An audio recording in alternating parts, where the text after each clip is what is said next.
The typewriter had been silent for 3 hours. Outside the cramped office on a sixth-floor walk-up near the theater district, New York City hummed with its usual evening symphony of taxi horns and distant sirens. But inside, Robert Chen sat staring at a single line of dialogue he'd circled in red pencil. 7 words. That's all it was. 7 words that were supposed to carry the weight of an entire character's truth, but every actor who'd read it so far had turned it into noise. The radiator ticked its metallic rhythm against the November chill, and somewhere down the hallway, a janitor's cart squeaked past with the reliability of urban clockwork. But what happened when the right voice finally spoke? Those words would change everything Robert thought he knew about the difference between acting and truth. It was late 80s, though it could have been any year in that timeless cocoon of creative struggle. Robert's office existed in that peculiar space between decades, where old theater posters for Cat on a hot tin roof and Death of a Salesman shared wall space with newer headshots of actors whose names he'd already forgotten. The smell of coffee mixed with cigarette smoke and ambition, creating that distinctive aroma of artistic pursuit that permeated every corner of Off-Broadway New York. Stacks of scripts lined the windowsill like urban geology, each representing months of hope, layered upon months of rejection. He was 43 years old, a playwright who'd had enough small successes to keep paying rent on this sixth-floor walk-up, but enough rejections to understand that most beautiful words die in silence. The script spread across his desk represented 2 years of work, a meditation on dignity and time that required actors who understood the difference between performing emotion and inhabiting truth. His coffee cup bore 3 rings of brown stains, evidence of long nights spent wrestling with dialogue that needed to sound like life rather than literature.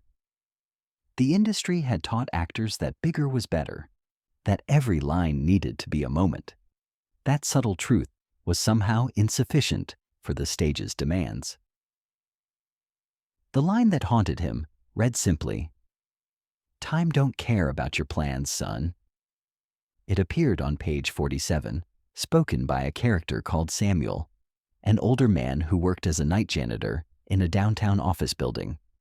Samuel had maybe 6 minutes of total stage time, but those 6 minutes were meant to be the play's moral center. The problem was that every actor Robert had auditioned approached those 7 words like they were delivering the Gettysburg Address at Lincoln Center.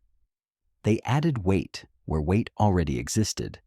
They emphasized syllables that needed to breathe. They performed wisdom instead of simply possessing it. Marcus Williams had boomed the line with theatrical authority. Janet Torres had whispered it with calculated intimacy.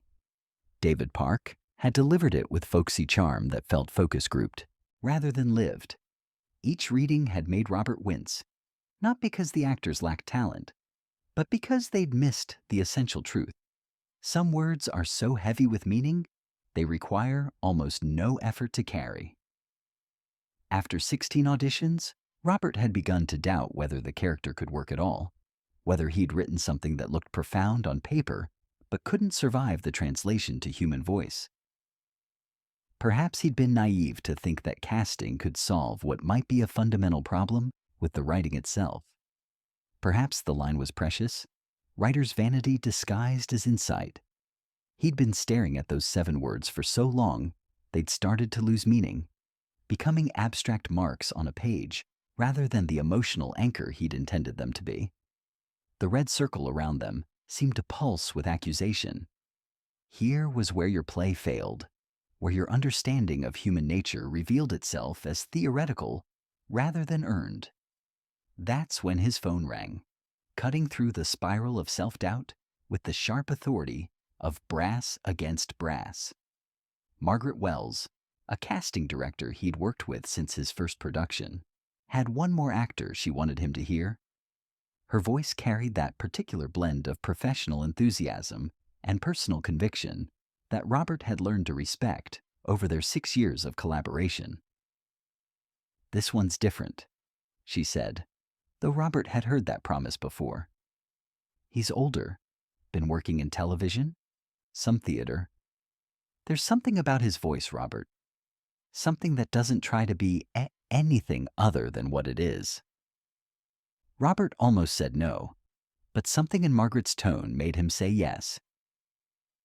The actor who walked into Robert's office 20 minutes later moved with the kind of unhurried presence that immediately changed the room's energy, like someone who carried his own weather system.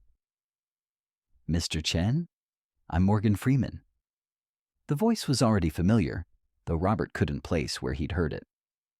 Television work, Margaret had said. Commercials, perhaps.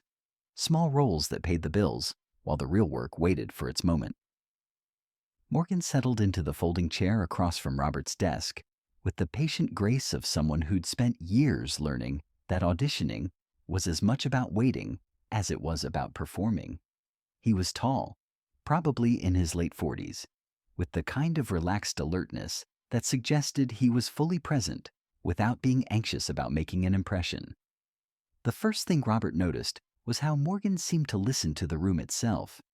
The radiators tick, the distant traffic, the way late afternoon light fell across the scattered papers, as if understanding that every space had its own rhythm that needed to be respected. Robert handed him the script pages, watching as Morgan's eyes moved across the text without hurry. There was no performative study happening, no visible preparation ritual that screamed, "actor at work," just a man reading words on a page, absorbing them like water soaking into cloth. When Morgan looked up, Robert saw something he hadn't encountered in the previous auditions: stillness. Not the artificial calm of an actor trying to appear thoughtful, but the natural quietude of someone who understood that most of life's important moments happen in the spaces between words. "Samuel," Morgan said, and even speaking the character's name felt different. "Night janitor. Been working the same building for 15 years. He wasn't asking questions so much as confirming what he'd already understood about this man. That's when Robert realized he wasn't just watching an audition anymore. He was watching someone step inside a character the way you step into a familiar room, with recognition, respect, and the assumption that everything necessary was already there. "He's tired," Morgan continued, "but not bitter. Wise because he's had to be, not because he wants to be. He's seen enough young people come and go to understand their patterns, but he doesn't judge them for it. He remembers being that young once, having that much faith in plans." Robert found himself leaning forward. This wasn't actor analysis. This was character recognition. Morgan wasn't building Samuel from the outside in, constructing personality traits and emotional beats. He was finding the parts of himself that connected to Samuel's experience and letting those connections guide his understanding. "The line I'm interested in," Robert said, his voice catching slightly. "It's toward the bottom of page 2. Samuel's talking to the young executive who's working late, stressed about some deal that's falling apart. Would you like to hear it?" Morgan asked, and in those 5 words, Robert heard something that made his chest tighten with hope. Robert nodded, leaning back in his chair, preparing for either disappointment or revelation, not knowing which possibility scared him more. Morgan didn't stand up, didn't change his posture or clear his throat, or adjust his voice into character. He simply looked at a spot just past Robert's shoulder, as if seeing the young executive standing there, and said, "Time don't care about your plans, son." The silence that followed wasn't the absence of sound.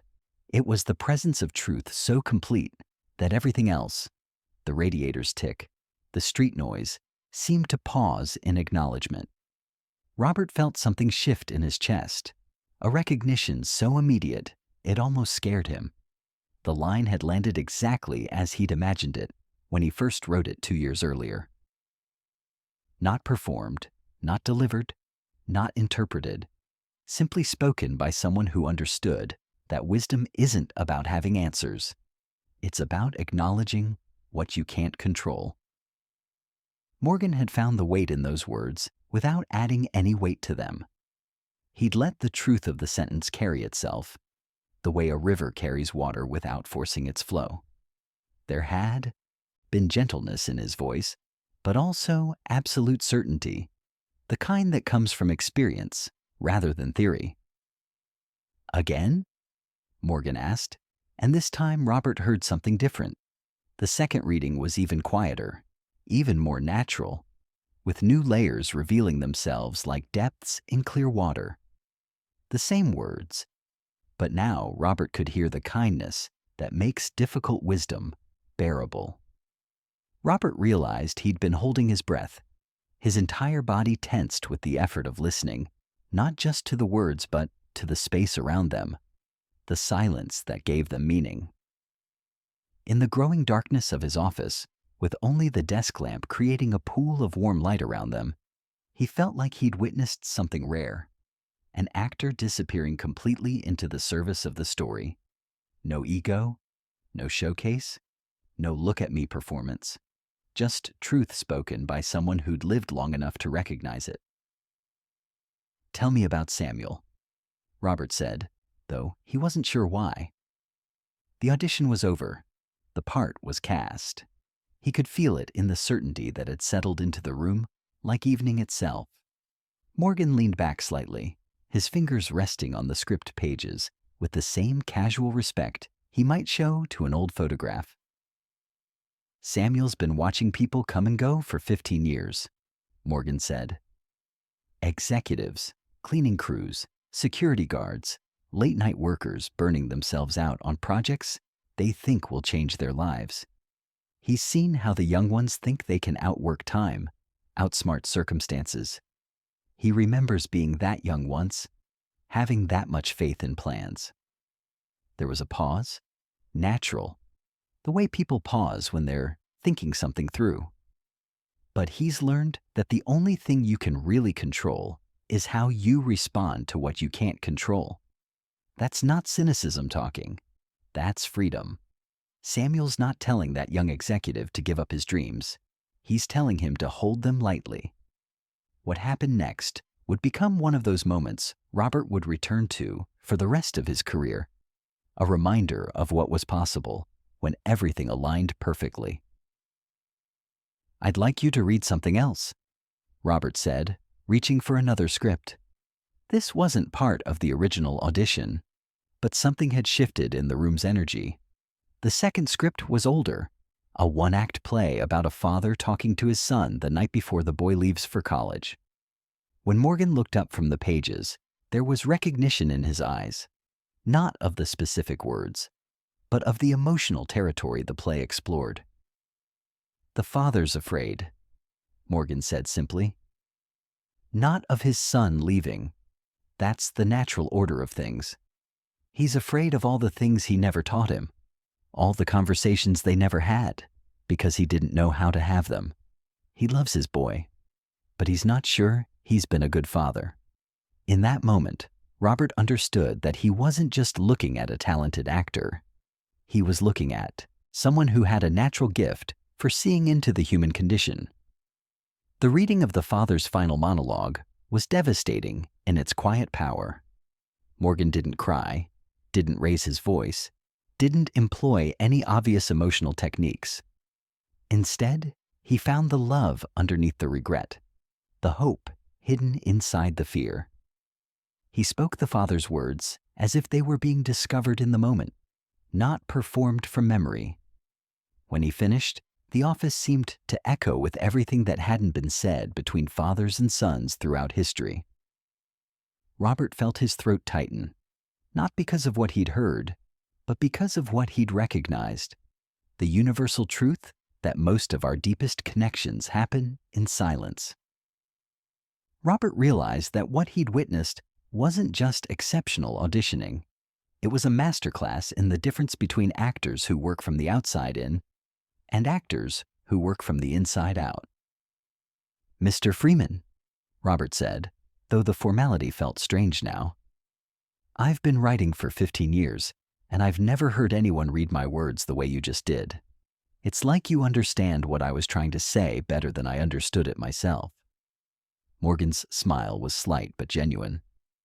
Words carry their own intelligence, Mr. Chen.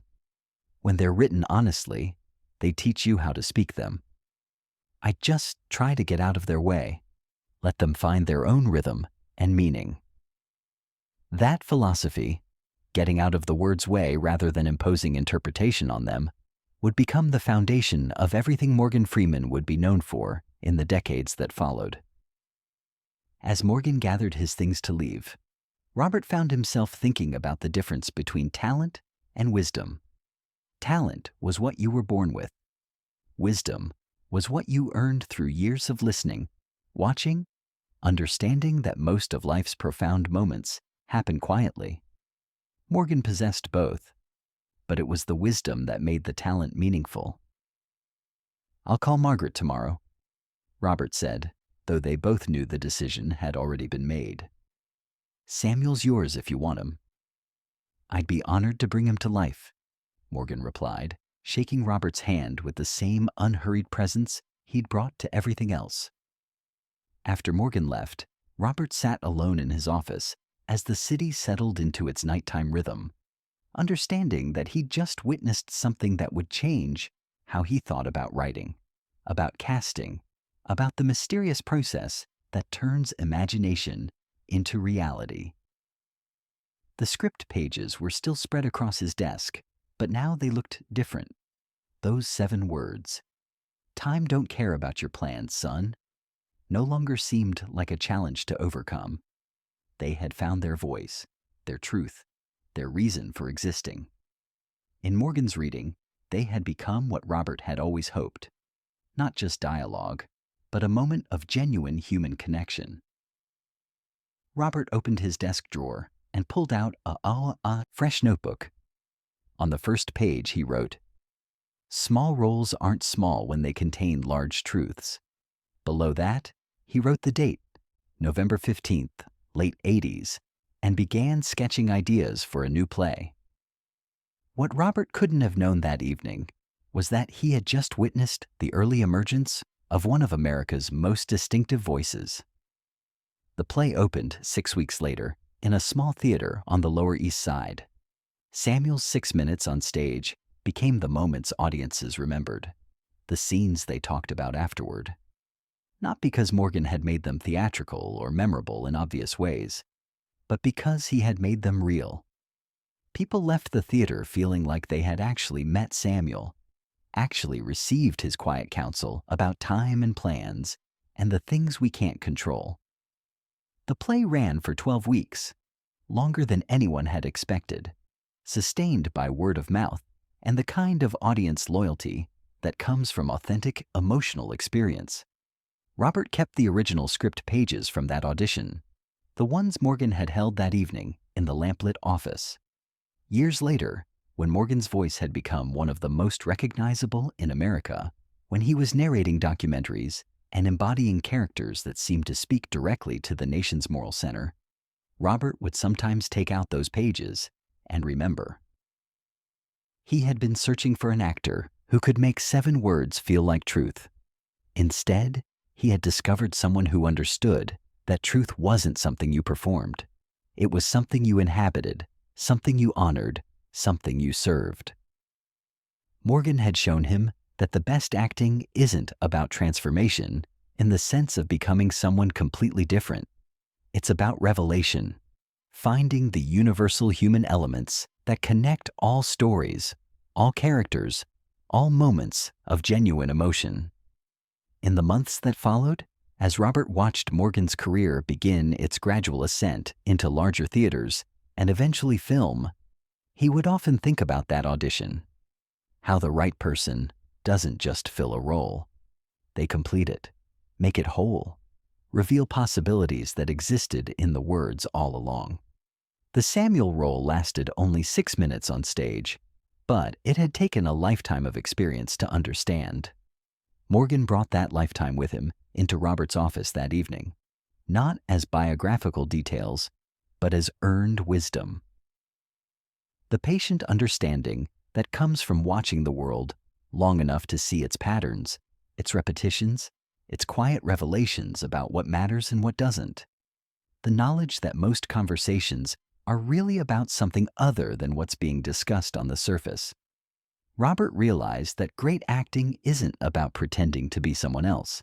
It's about finding the truth that connects all human experience and letting that truth speak through whatever character the story requires. Morgan had understood this instinctively. In the end, what had made Morgan perfect for Samuel wasn't his voice, though that was remarkable. It wasn't his presence, though that was undeniable. It was his understanding that time really doesn't care about our plans, and that accepting this fact isn't defeat. It's the beginning of wisdom.